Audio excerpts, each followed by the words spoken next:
Для этого вкусного, ароматного и нежного пирога я беру полкилограмма слив, даже немного больше, и извлекаю отсюда косточки. Сливы на пирог всегда лучше брать плотные, чтобы они держали форму. Так как они у меня такие крупные, то я их разрежу еще раз пополам. Теперь подготовим сковороду. Просто смажем ее сливочным или растительным маслом. Сковороду лучше брать по возможности с антипригарным покрытием и с толстым дном.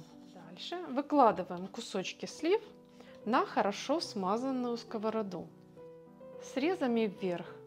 По размеру сковорода у меня 28 сантиметров в диаметре.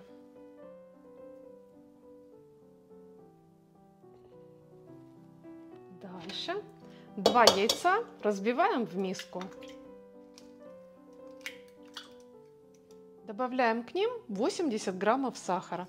А если слива очень сладкая, то можно даже немного меньше. Для прекрасного аромата добавим 1 чайную ложку ванильного сахара. А для баланса вкуса и текстуры 1 хорошую щепотку соли. И перемешаем эти ингредиенты венчиком. Так, чтобы соль и сахар растворились в яйцах. В ароматное тесто выливаю 100 мл молока комнатной температуры.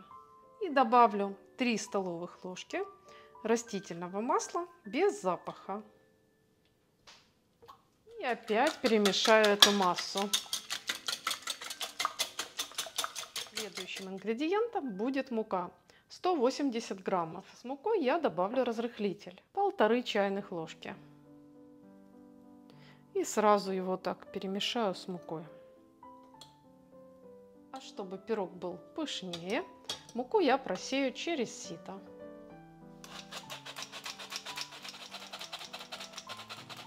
И опять все перемешаем.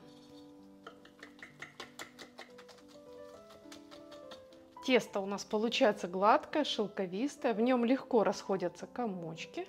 Вот такой консистенции. Довольно текучее. А теперь мы этим тестом просто заливаем сливы сверху.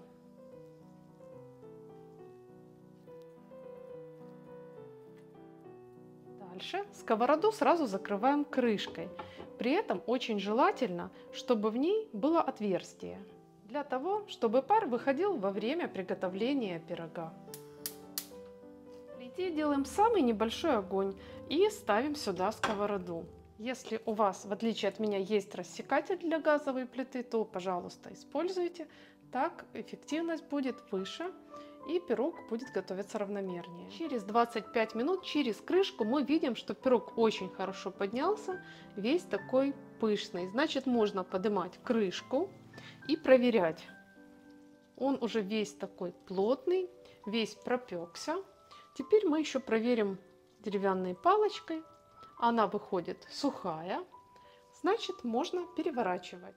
Проверяем, чтобы он весь хорошо отходил от стенок.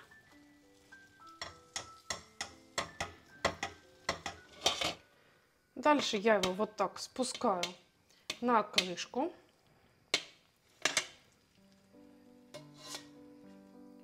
Сверху одеваю сковороду